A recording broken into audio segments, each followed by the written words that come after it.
Is there anything I can do for you two? I'm afraid that Wangsheng Funeral Parlor isn't in the best state to receive guests. We've come to see Zhongli. Could you please tell him we're here? Unfortunately, Zhongli isn't here at the moment. It seems he went to Northland Bank. Doesn't the Northland Bank belong to the Fatui?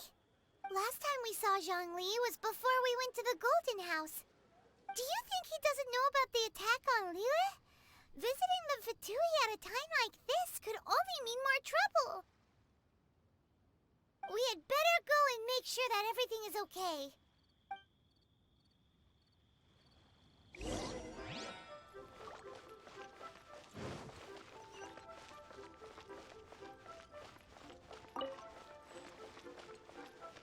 The key here is consumer psychology.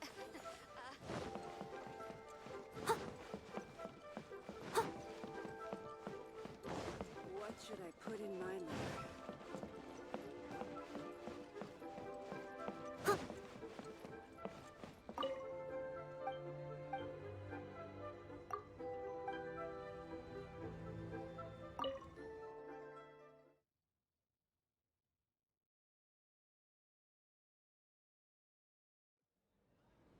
You call this cooperation between Harbingers? Cooperation involves communication, you know. Don't take it to heart, child.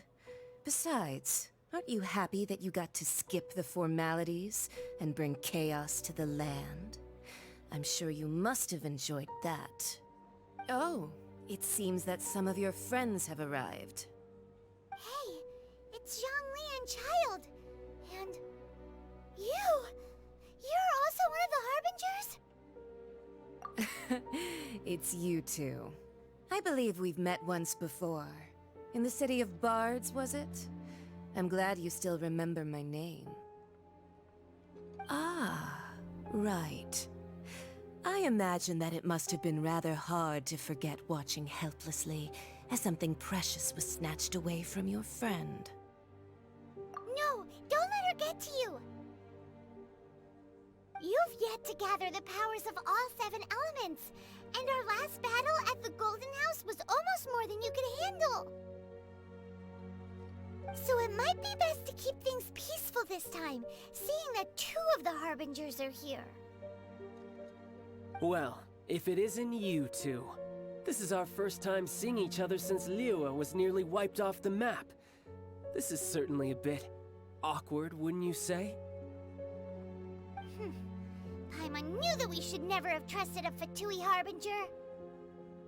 Oh, now don't say that. Sure, I may have misled you, but I never had anything against you personally. Besides, I thought we were getting along quite well together, didn't you? Except for that little tussle we had at the end.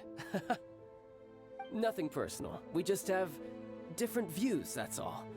Of course, you may very well hold this against me, but that's up to you. The real deceivers here are Senora and Zhongli. Curse them for leading me on. So actually, I think... Stop wasting time, child. There'll be plenty of time to chat once I'm through here. You remember the agreement, Morax. Now, if you would be so kind. The Gnosis, please. What in the world are you talking about? The contract is fulfilled. That which thou seeketh is now bestowed unto thee. For my promise is solid as stone.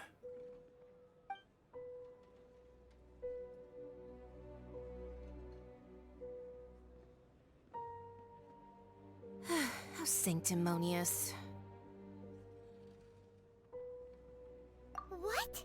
So you're the Lord of Chiao? No, wait! That's an exciting twist and all, but why give the Gnosis to the Fatui? I do not give it for free. I give it as agreed upon in the contract. For it is a matter solely between the Tsaritsa and I. Yeah, you don't think you went a little bit too far with that whole fake death thing? Everyone was preparing the ceremony for you and splat! This big dragon falls out of the sky and all of Liyue goes into an uproar. Talk about a disaster. Gathering all the forces that had been bubbling behind the scenes, and then stirring them together in a pot that was bound to boil over. That's what he wanted to see, am I right? Wait, what? Perhaps it's best that I explain. As you know, I've dwelt upon this world for more than 6,000 years.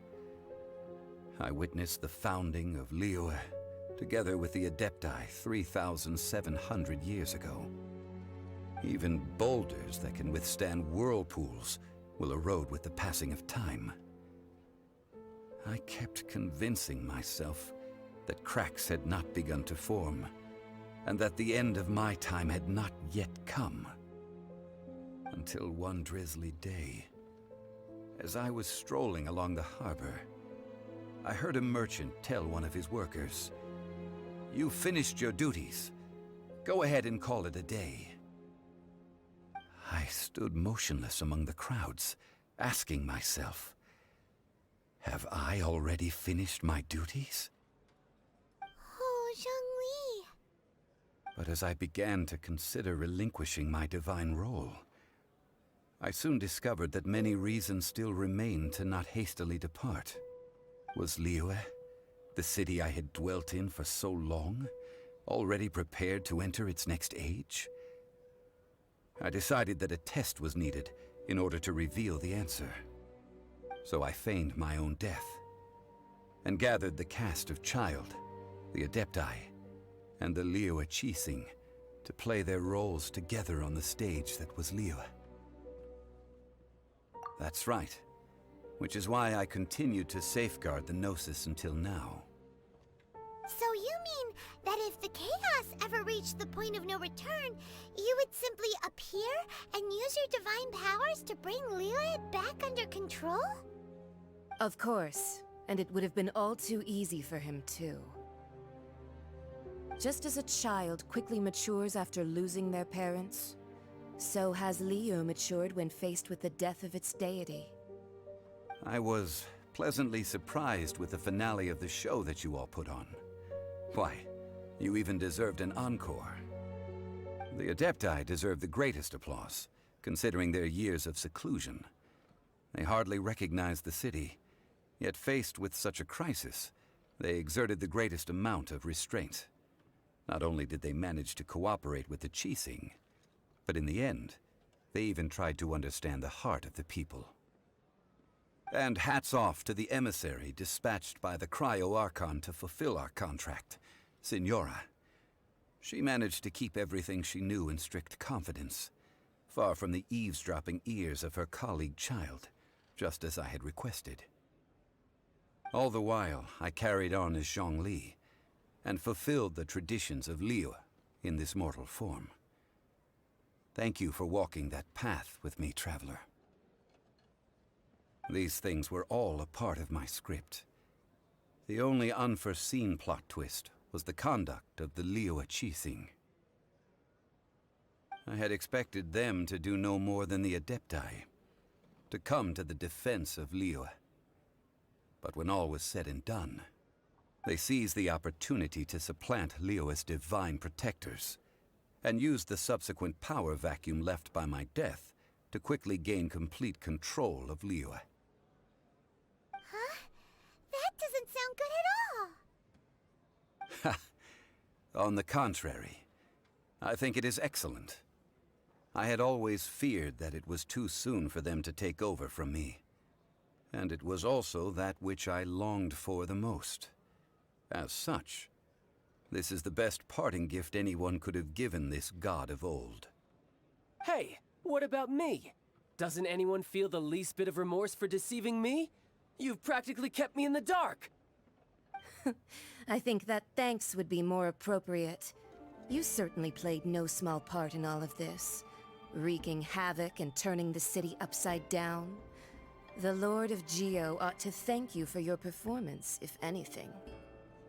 If you hadn't created the pressure of a battle between mortals, Adepti, and a god, the lump of coal resting in the hands of the Geo-Archon, Liyue would never have been able to become a dazzling diamond of a city. Huh? Just whose side are you on, mocking me like that? Are you itching for a fight? Hey, haven't you learned the Liyue saying, don't always call it as you see it? Well then, with the Gnosis in my possession, I have no use for such idle chatter. We should return to Zapoljarny Palace and seek an audience with Her Majesty, the Tsaritsa. Come, child. Fine. I'll meet you there later. I'm not sharing a boat with the likes of you. Do as you wish.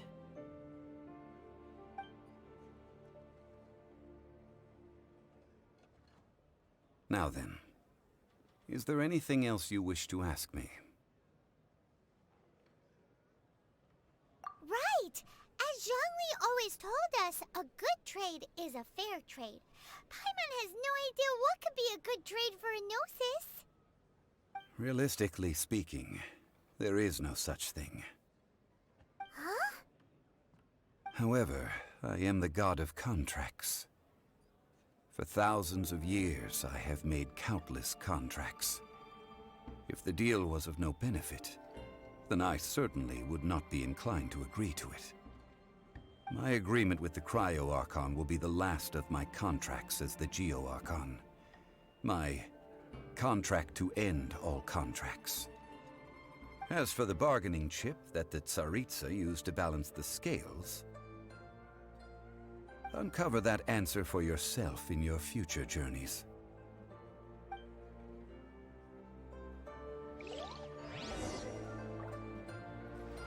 Paimon can't absorb so much information at once. So, Zhongli, what sort of contract did... One of the clauses of our contract was not to divulge any of its contents. You're so petty.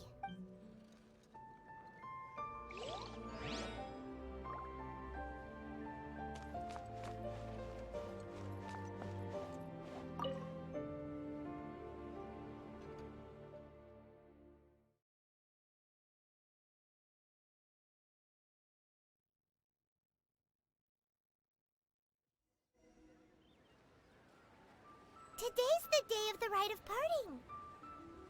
Although the star of the show is fake, we spent so much time trying to organize it, it would be a real shame not to go there now.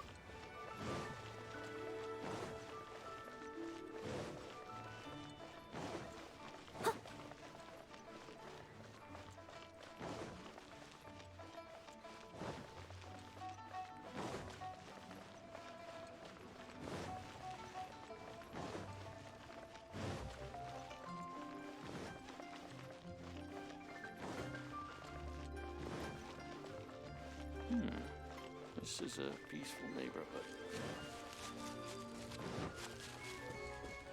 Oh, well, since we're going through with this rite of parting, I guess it means that those So Rex Lapis is really... Oh, come on. Do you think that the assassin could have been a normal person? You know what I think? I don't think any of the gossip on the streets you hear from those shady types is worth anything. There's only one real possibility in my mind. I've heard that the assassin was that Fatui fellow. Youngish, pretty high in rank. I think they called him Child. The Fatui? They certainly are very suspicious. Who knows what those greedy, crooked folks... Shh! Lower your voice. If the Fatui catch you in their sights, Rex Lapis won't be around to protect you this time.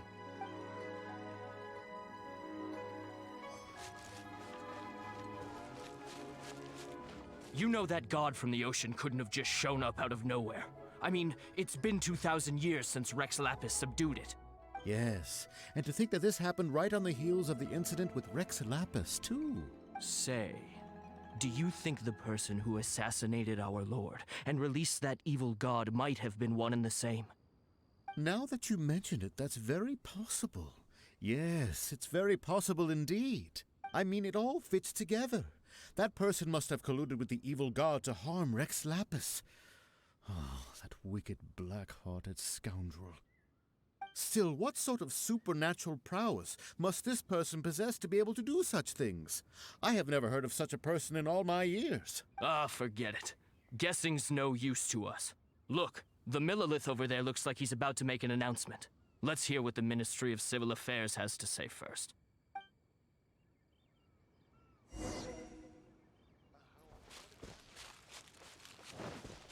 Someone needs assistance. Hear ye all! The Qixing's words. Though a dragon soars ageless as the mountains, it too must return to dust. This is common knowledge. Gods and Adepti live glorious lives, but both light and shadow have their season. So too must they face divinely appointed trials. Rumors and hearsay abound on the streets that Rex Lapis was murdered. Now, let the truth be revealed. Having been thwarted in his trial, Rex Lapis's soul has recouped the celestial heights. He beseeches the people of Liyue to grieve not and to let not their hearts be saddened. Nor are they to believe street-born rumors or indulge in baseless speculation.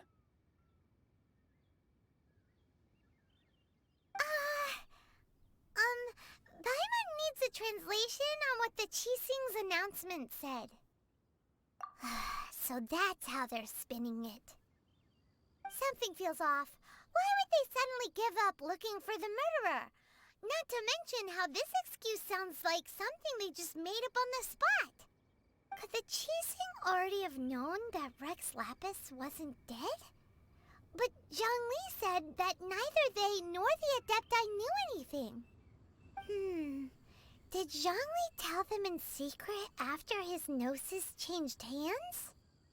Exactly, right?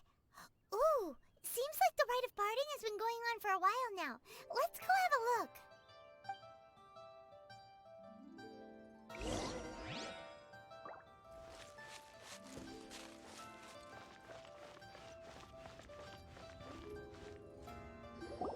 Look, it's Ningguang and Keqing.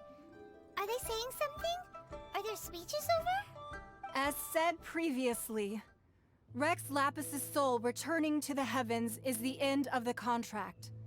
And it is also the end of an era. 3,700 years of contracts burnt and reduced to ash. We, the people of Liyue, were indeed prosperous. But blinded by our prosperity, we forgot that time can be pitiless. The long, unending dream of our Archon walking among us.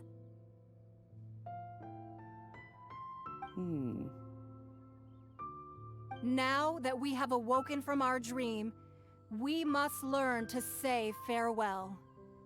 Will you stand with us as we re-establish our contracts? As we build a new age of prosperity? So concludes the words of Her Eminence the Tianquan. Does Her Eminence the Yuheng have anything to add? Huh? Is she looking this way? Traveler. Yikes! She really is looking our way! Is that the traveler who they say defeated the ancient god? So young. The Liyue Qixing always repay their debts. And as you have heard, our eyes see far and our reach is long. Name your price. You deserve that much. Whoa.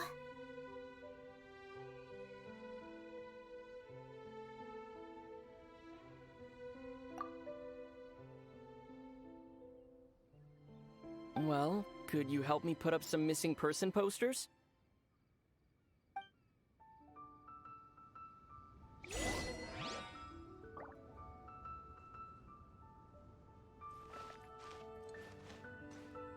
Roping you in was possibly the most masterful move we could have made.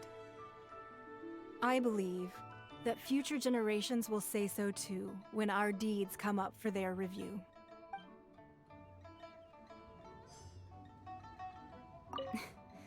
Why, you... Were you just trying to look cool earlier, or are you really that selfless? If you were looking for someone, you could have just told me that in private. The cleanup of the premises, managing the crowds as they exit, making an account of the rite. There's much that remains to be done. I didn't miss anything, did I?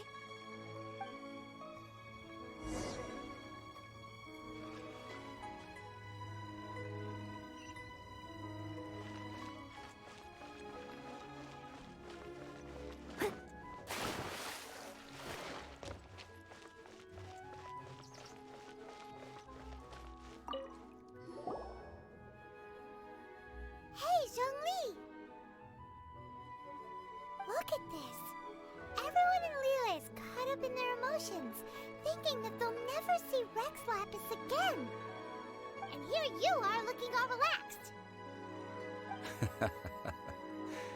Why would I not feel more at ease after laying down the burden I have borne for 3,700 years? Right. If the two of you can spare the time, I should treat you to a meal at the Xinyue kiosk. Ha! That sounds like big talk, Zhongli. Paimon might have believed you if you were treating us to some third-round knockout, but you'd have to pay out your nose just to stand inside Xinyue kiosk. Are you sure you can afford it? You're right. I do like the Mora. As the Rex Lapis Morax, I can easily create Mora. But since I have chosen to walk this earth as the mortal Zhongli, I should abide by the same rules that mortals do. When I was journeying with you, though I still had the Gnosis in hand, I knew that I must soon retire from my role as an Archon, so I had to rehearse a little for my new life. Oh, no wonder! Paimon gets it now. You didn't look at the price tags when we were spending because you've never had to. But since you weren't used to not being able to just make more Mora as and when you wanted to, you had to try becoming a parasite to society who lives off of other people's credit. Well, we were only spending Fatui money. You don't have to say it like that. In the City of Commerce, we do not merely exchange money or goods. We also exchange knowledge, memories, and foresight, as well as positions, roles, and lives. The Archon Morax could never experience life as the true mortal Zhongli could, no matter how many times he descended to be with his people. I must thank you for that. I will treasure the memories that I made as Zhongli, traveling the streets of Liyue with you. That is true. But there is no journey that does not end. No meetings without partings. Paimon thinks that we should make a move and continue our search for the Seven. I fear that continuing your journey may be difficult. The nation that neighbors Liyue by sea, Inazuma, is presently closed. The Electro-Archon Ball. And just as the people of Liyue preferred to call me Rex Lapis, she too goes by another name among locals in Inazuma. Paimon thinks we've heard that one before. Raiden? That is the case. And since Raiden is also the shogun of the Inazuma Bakufu, people call her the Raiden Shogun. That said, though people at the wharf were saying that the situation in Inazuma is very tense, Paimon doesn't remember that always being the case. It wasn't that bad last year. Zhongli, since you're Rex Lapis, shouldn't you know something about what's happening there? Just how did Inazuma become a closed nation? It's because of visions. Visions? When faced with circumstances beyond their control, humans often bemoan their lack of power. But if a person shows true strength of will at a desperate and fateful moment in their life, the gods will look upon them with favor. This is what visions are. Magical foci bestowed upon those who have been acknowledged by the gods. Uh-huh. That's how people in Teyvat see it. But starting from last year, the Raiden Shogun began promulgating the Vision Hunt Decree. Vision Hunt Decree? Yes. It was an order to seize all visions within Inazuma's borders, and to inlay them upon the hands of a statue of the 1,000-armed, 100-eyed god. They want to seize visions. But why? Aren't visions blessings from the gods? I should think that in the Raiden Shogun's eyes, it is precisely because they are divine blessings that they should be under the sole dominion of divinity. Whoa, that's harsh. The Anemo Archon is the god of freedom, and the Geo Archon is the god of contracts. For her part, the Raiden Shogun is the god of eternity. It seems as though she has finally decided to eliminate any unstable elements that could pose a threat to her eternal realm. The fact that even I, the oldest of the seven, have now passed away, will only strengthen her resolve to pursue eternity. Knowing her, she must have again quoted that adage she is most fond of when proclaiming that decree to her people. 7 ideals for 7 gods, and of these, eternity is nearest unto heaven. All right then. Was there anything else you wished to know? Ah, that was a good one. Failing a divine trial. How they came up with that excuse, I will never know. That said, the reason why the Qixing were so eager to resolve the incident and stop pursuing the culprit was indeed because they received news in secret that Rex Lapis was not dead. I hinted as much to the Adepti as well. How did I accomplish that, you ask? Have you ever heard of this particularly convenient Adepti art known as gifting dreams and visions? All right then. Was there anything else you wish to know? Yeah, about that. Before the Qixing made their announcement, we listened to a lot of people talking on the way. Most of them put the blame for everything on Childe. These are indeed false accusations. But it remains undeniably true that Childe did send people to the Jade Chamber to prevent the Adepti and the Qixing from defeating the ancient god. I've heard that Ningguang is busy milking that for all it's worth on the foreign relations front at the moment, browbeating the envoys of the Fatui. Ha! Those poor Snezhnayan diplomats. If it were not for Childe's exalted position as a harbinger, I'm certain that they would have shifted all the blame to him and called for his dismissal by now. All right then. Was there anything else you wish to know? The time of the Adepti has long passed. If even the Liyue Qixing don't want to face that truth, then what future is there for Liyue? Keqing is absolutely right in saying this. Now, though I did laud Ningguang's desire for power, believing this to be a good thing, and thought as a matter of course that she must have been behind the Qixing's plan to take governing power over Liyue from the hands of the gods and Adepti, could the original person who brought up the idea of seizing power have been... All right then. Was there anything else you wish to know? That's right. Zhongli, now that you don't have your Gnosis, what's going to happen to all the Mora in Teyvat? Since Morax is dead, are they all just gonna disappear? Also, isn't the Golden House the only mint in the entire continent? Will it even continue to work? The Mora present now will not vanish. But the Golden House will indeed have to cease operations for a lengthy period of time, since creating Mora requires the use of the Geo Archon's power. This is terrible! We're all about to run out of Mora! The world is coming to an end! Yes, this is indeed a major issue from a financial standpoint. Well, I suppose we'll just leave such troublesome matters to the Liyue Qixing to debate. Then, did you at least set some private funds aside for yourself? Oh, a private fund. This does seem like a good, logical, common-sense idea. It's a shame. What's a shame? It's a shame that I didn't think of it at the time. All right then.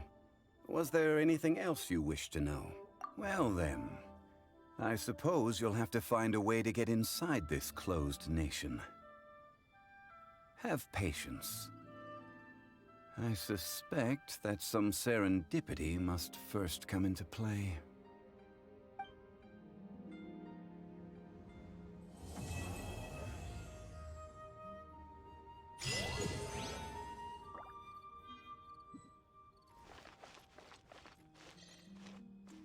All right then. Was there anything else you wish to know? Well then, I suppose you'll have to find a way to get inside.